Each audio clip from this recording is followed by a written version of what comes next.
뭐 건설주 하면 대표 건설주도 보셔야 되고요. 그리고 중소형 건설주도 보셔야 되고 파생되는 그러한 종목들도 보셔야 되겠죠. 그래서 파생되는 거라 하면은 뭐 당연히 인테리어 뭐 리모델링 이런 것들인데 뭐 잘 아시겠지만은 최근에 뭐 이재명 경기도지사가 기본주택 공급 정책 이런 부분에 대해서 얘기를 좀 해서 기대감이 좀 증폭이 되어 있는 상황이고 또 잘 아시는 것처럼 이런 부분을 제외한다 하더라도 이 건설 업종에 대해서는 연초부터 상당히 긍정적으로 봤습니다. 그래서 국내 쪽도 좋고 해외 쪽이 문제인데 해외 쪽이 좀 개선이 되면 좋겠다라는 말씀을 드린 바가 있어요. 그래서 최근에 이제 국내 쪽 같은 경우에는 건설 수주가 최근에 호조라고 합니다. 그래서 지난해 좋은 분위기를 이어나가고 있는 그런 상황을 볼 수 있을 것 같고요. 이런 것들을 바탕으로 해서 이제 실적 개선이 향후 2년에서 3년 동안 이제 지속될 것으로 보고 있는 거니까 좋다고 보고 있습니다. 그래서 이 부동산 규제 완화 이런 부분에 대해서도 얘기가 조금씩 나아지고 있죠. 그리고 해외 발주 시장 개선 기대감 이런 부분이 상당히 좀 좋게 보여요. 어쨌건 지금 올해 40만 회에 육박하는 분양 예정 물량과 5월 6일 기준 인허가 물량 턴어라운드를 고려했을 때는 내년에 분양 물량이 최소 감소하지는 않을 것이라는 시장의 조사 분석자들의 전망이 있습니다. 있기 때문에 제가 이제 건설주 방금 전에도 이제 댓글에서 보면은 현대건설 어때요? 이렇게 나와 있는데 제가 계속 말씀드리잖아요. 좋아요. GS건설 어때요? 좋아요. 주가의 상승 하락을 떠나서 좋을 수밖에 없는 분위기를 타고 있다는 거죠. 그럼 대림산업은 어때요? 지금 대림입니까? DLENC잖아요. 네. 좋아요. 이렇게 되는 거죠. 가장 대표적인 거죠. 그래서 지금 아까 아무래도 뭐 댓글에서 달았으니까 그거하고 인테리어 관련된 몇 종목만 좀 보도록 하겠습니다. 자, 현대건설을 좀 보면은 자, 현대건설은 지금 한 차례 올라가고 있잖아요. 그냥 가는 거예요. 쉽게 말해서. 그래서 지난번에 현대엔지니어링 상장권도 있다고 또 고번 코너에서 또 여러 번 설명을 드렸어요. 그래서 이쯤에 사고 좀 빠지니까 답답하셨죠? 또 가잖아요. 그러니까 끈기 있는 어떤 자세가 좀 필요하다라고 늘 말씀을 드리죠. 그래서 현대건설은 갑니다. 가기 때문에 긍정적으로 보시면 되고요. 체크를 또 해드리면은 뭐 디테일한 내용이 아니더라도 제가 조금 좋습니다라고 말씀드리면 힘을 또 많이 얻으시는 게 있어서 좀 아쉬운 게 이제 GS 건설이 조금 많이 빠졌어요. 사실은 GS 건설도 빠졌지만은 그렇게 부담스럽지는 않다라고 말씀을 좀 드릴게요. 그래서 보시고 우리가 이제 지금 그 기업 이슈에 대해서 연초부터 계속 좀 말씀을 드리고 있는데 네. 또 얘기 나왔으니까 하는 얘기인데 기업 이슈가 발생하는 종목들에 대해서는 꾸준히 관심을 가지셔야 돼요. 지난번에 우리가 이제 DLENC가 재상장이 됐을 때 왜 유상증자를 빨리 했을까요? 예, 그거는 저평가 국면도 있고요. 그리고 저평가일 때 기업이 뭔가 지배구조를 확보하기 위해서 진행하는 것 같아요. 더불어서 건설 경기도 좋아요. 이렇게 말씀드렸죠. 저평가되어 있다고 보시는 것처럼 올라갔잖아요. 물론 기업 이슈에 대해서 얘기하는 부분이 다 올라가지는 않아요. 하지만은 기업의 어떤 지분에 대한 변화, 가치에 대한 변화가 예측이 되는 종목은 끝까지 팔로우를 하셔야 돼요. 그래서 좋은 수익을 좀 낼 수 있는 기회가 되는 거니까 역시 뭐 DLENC도 좋게 보셔야 됩니다. 뒤에 보시면 되겠습니다. 그리고 지금 현재 그 건설주 주택 공급 확대, 물량 확대 이런 부분이잖아요. 그럼 당연히 또 재건축도 얘기가 나올 수밖에 없는 거니까 A, B, C, D, E, F, G 종목이 많이 있습니다. 많이 있는데 그 중에서 저는 제가 며칠 전에 말씀을 드렸어요. 말씀드렸던 게 기왕 뭐 아침에 점심가 프로젝트 개념은 아니지만 요거 살짝 보세요 해서 좀 매매하셨나 모르겠어요. 예, 대림 비행고 제가 살짝 한 번씩 흘릴 때가 있다고 말씀드렸잖아요. 요 날 좀 말씀드렸는데 이 아침에 이 시초가 플러스 0.35 정도 출발해서 장중 22% 올랐어요. 이런 것들은 트레이딩도 괜찮아요 라고 말씀드렸잖아요. 이런 것처럼 제가 살짝 이렇게 흘리면서 이것도 괜찮아요 이렇게 말씀드린 것들은 캐치를 잘 하셔야 돼요. 그만큼 어느 정도 모멘텀이 있고 내용이 있기 때문에 말씀을 드린 거기 때문에 벌써 구독자님들 주식회사 각부장 또 저녁에 한국증권TV에서 이렇게 좀 저하고 오랫동안 이렇게 소통하신 분들은 벌써 아시더라고. 빨리 메모를 하시더라고. 그래서 이렇게 수익이 났다고 이렇게 하시고 이렇게 하셔서 좋습니다. 어쨌건 이거 이외에도 그 인테리어 관련된 종목도 굉장히 많이 있죠. 리모델링 관련된 종목도 많이 있습니다. 예, 그런 종목들 다 관심 있게 보시고요. 관심 있게 보시고 네. 대응하시면 좋겠습니다. 다음 네 조선주. 조선주가 오늘 좀 세게 움직였습니다. 네네. 조선주 어제 저녁에도 고민을 했습니다. 최근에 조선주의 흐름이 조금 그 고민스러우신 분들을 위해서 좀 네. 준비를 했습니다. 왜 고민스럽냐면은 두 가지 때문에 고민스러운 거예요. 긍정적인 게 뭐냐면 오늘도 조선주가 올랐다는 것은 잇따른 선박수주 소식에 의해서 한국조선해양이 전일에 언론을 통해서 쭉쭉쭉쭉 해서 컨테이너선 1척, 1800 TEU급 컨테이너에서 3척, 총 10척의 수주를 했다는 내용도 나와 있고요.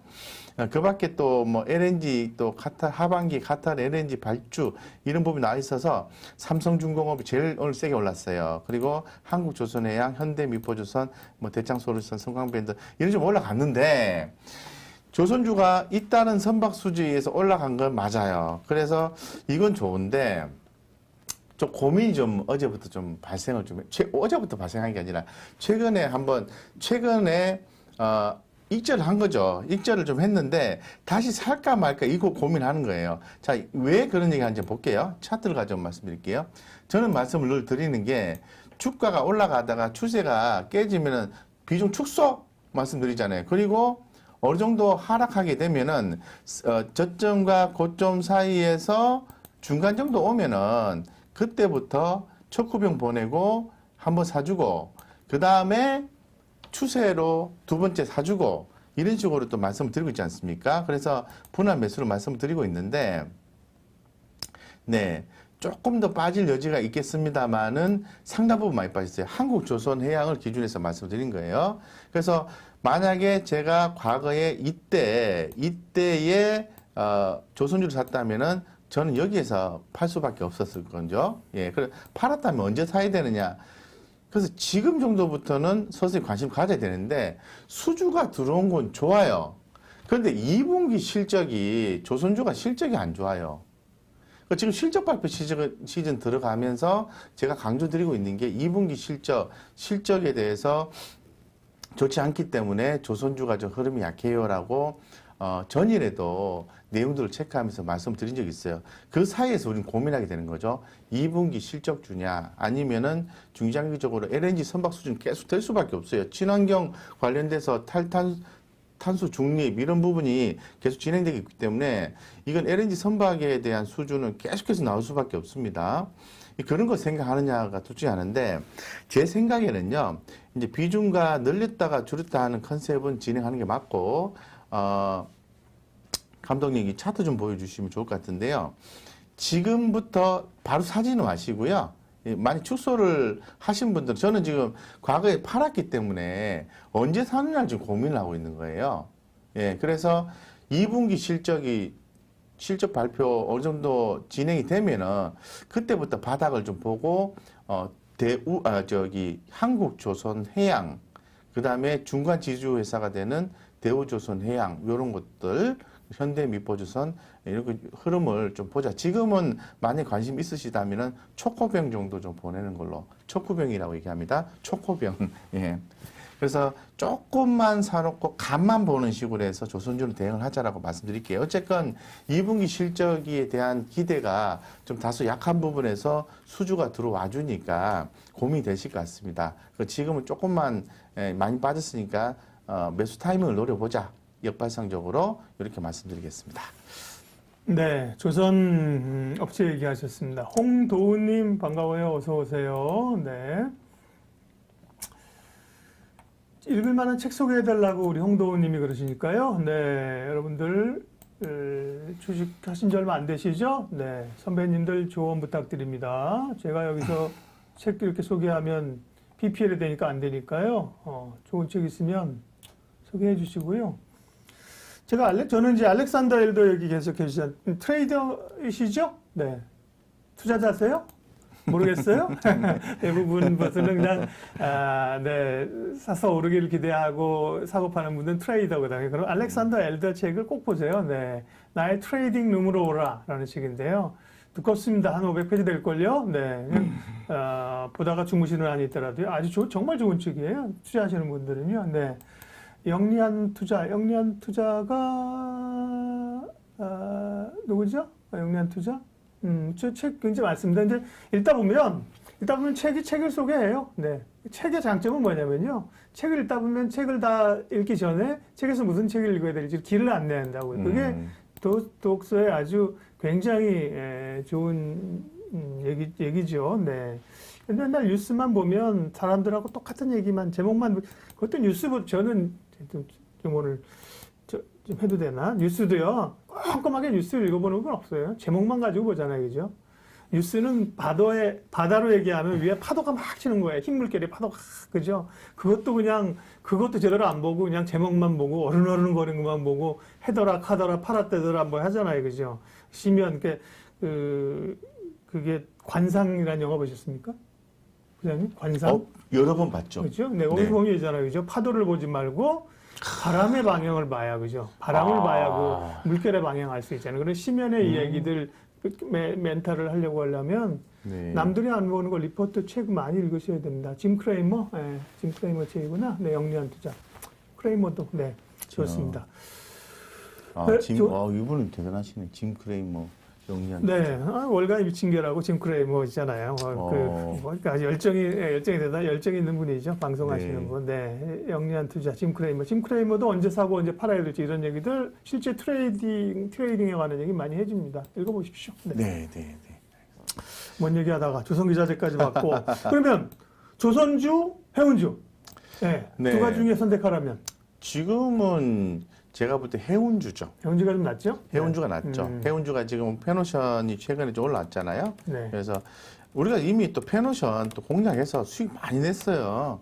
뭐 오늘 좀 밀려서 조금 고민스러운 좀 자리가 됐는데 누른 그 강도가 좀 세요. 이번에 오늘 4% 정도. 그래서 아직 흐름은 괜찮긴 합니다만은 그래도 해운주 저는 페노션은 이제 지난번에 이제 표시를 여기서 한참 해가지고 이 동글뱅이 나왔잖아요. 이렇게 말씀드렸잖아요. 그죠? 안 그래도 질문을 이렇게 해주시니까 고마운 게 여기서 우리가 매수를 했잖아요. 여기서 비중을 좀 줄이셨으면 좋겠어요. 줄였다가 다시 한번 공략을 했으면 좋겠어요. 그래서 지금 기술적으로 보니까 조금 눌러주는 그런 느낌이 좀 나서 느낌은 해운주가 좋다고 보는데 실적 발표 시즌 들어가면서 좀 전반적으로 현금 확보자는 취지에서는 이렇게 기술적으로 좀 눌러줄 때는 제가 볼 때는 조금 현금 확보하시는 게 좀 좋지 않을까 개인적으로 생각을 하고 있습니다. 네. 어쨌건 페노션 좋게 봅니다. 네. 여기 보면 또 양매도 나왔잖아요. 외국인들, 기관들. 그러니까 현상을 보고 제가 말씀드린 거예요. 올라갈 수도 있지만은 조금 한 절반 정도는 매도해가지고 흐름을 나머지는 좀 지켜보시기 좋을 것 같아요. 네.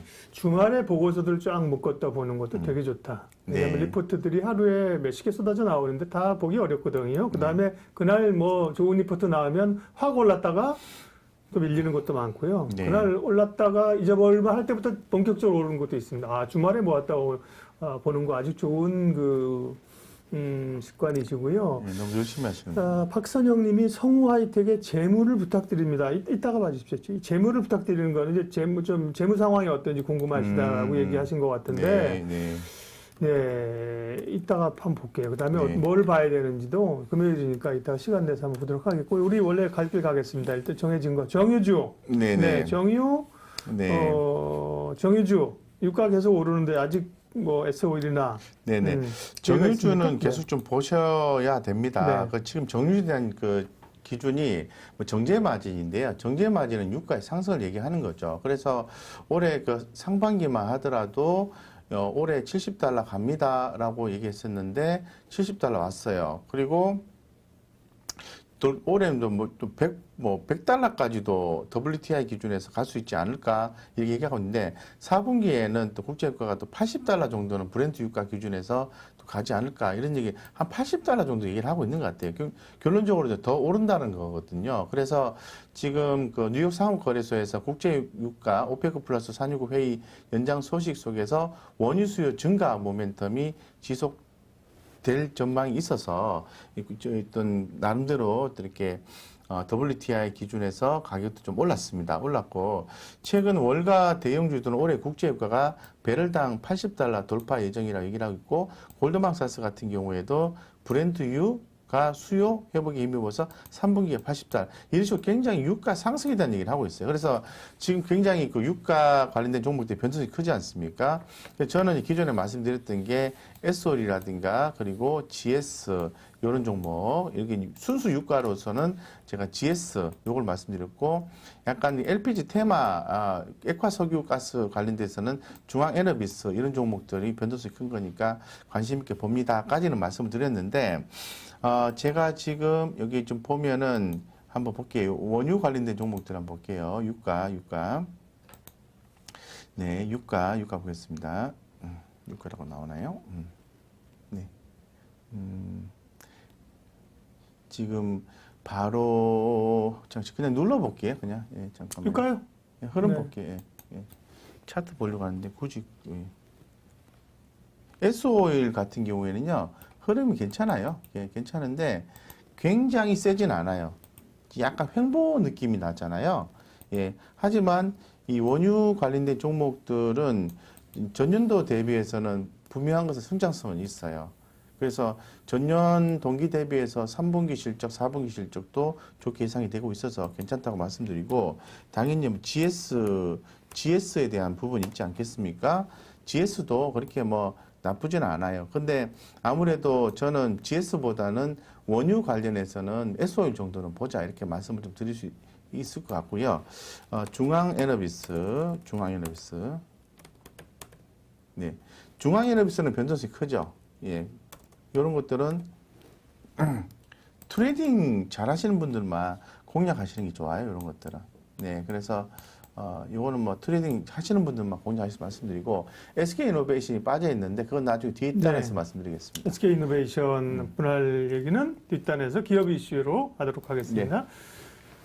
그러게요. 석유가 선물이긴 하지만 마이너스 가는 적이 있죠. 석유값이 지나고 나면 정말 비정상적인 게 있을 때 그때 우리는 정상적인 우리가 살아온 그 이성을 가졌다면 그런 때 사실 사야 되는 거죠. 아니 석유값이 선물이지만 석유값이 마이너스가 돼. 그 말은 뭐예요? 아니 석유를 보관할 데가 없어가지고 컨테이너 배를 빌려야 되는데 배값이 들어간다고 그랬던 거 아니에요. 기억나세요? 석유가 마이너스가. 마이너스는 사실 선물이 일시적으로 간 거니까 그렇더라도 10달러, 20달러 밑으로서는 우리 많이 봤거든요. 18달러, 20달러. 결국은 이게 올라갈 거 아니야? 그렇게 생각했다면 사실 우리가 SOE를 뭐 돌아서고 6만 원대라도 살 수 있었어야죠. 지금 10만 5천 원인데. 왜 안 샀을까요? 왜 못 샀을까요? 딴 거 살 게 많았으니까. 그렇죠. 딴 게 더 다이나믹한 게 많으니까. 그러니까요. 그러셨을 수도 있어요.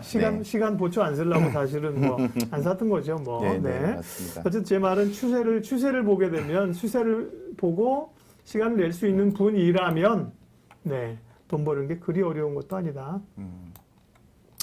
자, 변이 델타 바이러스 좀 얘기 좀 하고요. 그러니까 지금 아까 제가 뉴스 보여드리려다가 잠깐 말았는데요. 보니까 이게 그러니까 잘 안 잡히네요. 지금 오늘 확진자 수가 826명으로 800명이 넘었고요. 감염 재생산 지수가 1.2를 넘었답니다. 그거 아시죠? 네, 1 넘으면 이제 확산되는 거. 그래서 뭐 우리가 7월 1일부터 지금 규제 완화하면서 12시까지 모일 수 있어? 이제 6명, 8명 모이는 거야 이랬는데 해보지도 못하고. 그런데 변이 바이러스 확산에 따라서 보면 진단키트나 이런 쪽은 또 강하진 않은 것 같아요. 뭐 온라인 교육 집착감 갖고 오히려 글쎄 뭐가 강한 건가요? 백신주들이 강한 건가요? 네. 네, 일단 현재로서는 이제 그 델타 변이 바이러스가 나옴으로 인해서 이제 시장에 관심이 모아졌다는 거, 센티멘탈 이런 부분들이 좀 모아지고 있다라는 게 중요한 것 같고요. 제가 볼 때는 제가 무엇을 말씀드리고 싶냐면은 이미 K 메신저 RNA라든가 진단 키트, 백신 시약 이런 내용을 많이 들으셔서 아실 거예요. 근데 저는 그런 내용들보다는 우리가 이제 투자를 할 때 이제 기존에 제가 말씀드린 것처럼 어떤 이슈가 딱 뜨면은 처음에 생각이 우리 장로님 화면 좀 열어주시면 좋을 것 같은데요. 이제 시즌을 열어놨는데요. 이제 저번 말씀드리고 전체적으로 말씀드릴게요. 처음에 시즌이 이렇게 탁 떴을 때 다들 어떻게 생각했어요? 시젠 그거 진단키트?